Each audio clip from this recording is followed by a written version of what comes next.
Meditación con el Padre Eduardo Hayen, director de Periódico Presencia.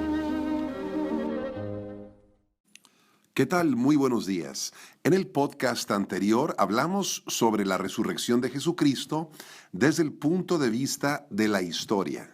Hablemos ahora sobre la resurrección del Señor aproximándonos desde la fe. Cuando hablamos desde el punto de vista de la historia, buscamos pruebas, confirmaciones, datos precisos, pero cuando hablamos de la resurrección desde la fe no es necesario hacerlo, porque es el Espíritu Santo el que crea esta certeza en el corazón. Cuando un cristiano afirma que Cristo Jesús ha resucitado, su afirmación es muy poderosa porque se fundamenta en Dios. A una persona no creyente, un ateo, un agnóstico, pensaría que el que cree y afirma la resurrección de Jesucristo sería demasiado orgulloso o pretencioso porque ni siquiera acepta discutir esa verdad. Y es que la resurrección del Señor es tan importante que sin ella vana sería nuestra fe, dirá el apóstol Pablo en su primera carta a los Corintios. San Agustín decía que la fe de los cristianos consiste en creer en la resurrección de Cristo. Todo mundo cree que Cristo ha muerto. También los paganos, pero únicamente los cristianos, creemos que ha resucitado, y el que no lo crea no es cristiano. El primer sermón sobre la resurrección de Jesús lo ofrece el apóstol San Pedro en Hechos de los Apóstoles, capítulo 2, versículos del 22 al 32, y dice así: dice el texto: varones de Israel, escuchen estas palabras. A Jesús Nazareno, varón acreditado por Dios ante ustedes con virtudes, prodigios y señales, lo mataron crucificándolo por manos de los malvados, al cual Dios ha resucitado, de lo cual somos testigos todos nosotros. Aquí vemos que los primeros testigos de la resurrección son los apóstoles, pero en realidad hay otro testigo, y el testigo es Dios Padre, que ha resucitado a Jesucristo. El Padre Celestial acreditó a Jesús de Nazaret con sus milagros durante su vida, pero ahora pone el sello definitivo de acreditación, de reconocimiento, con la resurrección. Lo resucitó. Dice San Pablo: Dios ha dado a todos una garantía al resucitarlo de entre los muertos. Es decir, el Padre Celestial está garantizando que Jesús de Nazaret es en verdad el que había dicho que era. La resurrección es el amén que pronuncia el Padre Celestial a la vida de Jesús. La muerte de Jesús no fue un testimonio suficiente. De hecho, muchos hombres han muerto en la tierra por causas grandes y algunas equivocadas, incluso algunas perversas.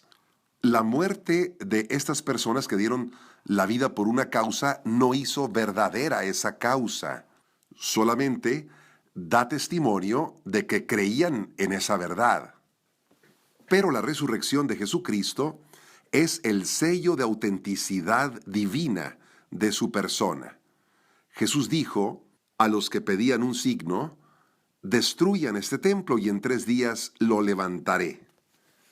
Cuando estaba en la cruz, el Padre Celestial parecía haber desautorizado a su Hijo Jesucristo, hasta el grado de arrancarle ese grito de angustia: Dios mío, ¿por qué me has abandonado? Pero resucitándolo de entre los muertos, el Padre demuestra identificarse con el crucificado y con su causa. La resurrección tiene un gran efecto entonces sobre todas las palabras que dijo Jesús, las que pronunció durante su vida terrena y que los evangelistas han recogido. Esas palabras, por la resurrección, tienen la importancia de un absoluto universal. No es una sabiduría humana entonces, sino que ahora serán palabras que no pasan. Son palabras del mismo Dios. Y si Jesucristo había dicho en vida que el reino de Dios está ya cerca, con la resurrección, efectivamente ha llegado el reino de Dios. Y no importa cuándo llegará a su total cumplimiento, si es dentro de algunos años, como pensaban los primeros cristianos que iba a ocurrir, o dentro de miles o millones de años. En Cristo, efectivamente, el reino de Dios está entre nosotros. La resurrección de Jesús no solamente prueba la verdad del cristianismo, sino que fundamenta la realidad cristiana. Expliquemos un poco esto. San Pablo nos manifiesta lo que significa específicamente la resurrección cuando dice que hace derivar de ella la misma salvación en la carta a los Romanos, capítulo 4, versículo 25, y también la remisión de los pecados. No se trata de que Jesucristo es solamente nuestro ejemplo y nuestro modelo, sino que, efectivamente, si murió, nosotros hemos muerto al pecado. Y si resucitó, nosotros podemos caminar en la novedad de la vida que nos trae. San Agustín lo dice: el Señor pasó por la pasión de la muerte a la vida y se hizo camino a los creyentes en su resurrección para que nosotros pasemos igualmente de la muerte a la vida. Hay un detalle importante. Solamente después de la resurrección Jesús llama a sus discípulos con el nombre de hermanos. Ve a mis hermanos y diles: subo a mi Padre y a su Padre. San Juan capítulo 20 versículo 17. Es decir, ya no dice los llamo siervos, los llamo amigos. Ahora no se avergüenza el Señor de llamarnos hermanos, porque el que santifica y los que son santificados, todos son uno, dice la carta a los Hebreos, capítulo 2. Con la encarnación de Jesús, tuvimos con Él la misma carne, pero a partir de la resurrección tenemos en común el mismo espíritu. Jesús se ha convertido en espíritu que da vida. Si nuestro Señor Jesucristo resucitó una vez en la historia hace 2000 años, cuando la Iglesia lo proclama con fuerza por la fe, podemos decir que está resucitando continuamente. Es aquel que siempre resucita. Él resucita en esta Pascua que estamos celebrando, y también Él espera que nosotros lo hagamos resucitar en otras personas predicando su resurrección.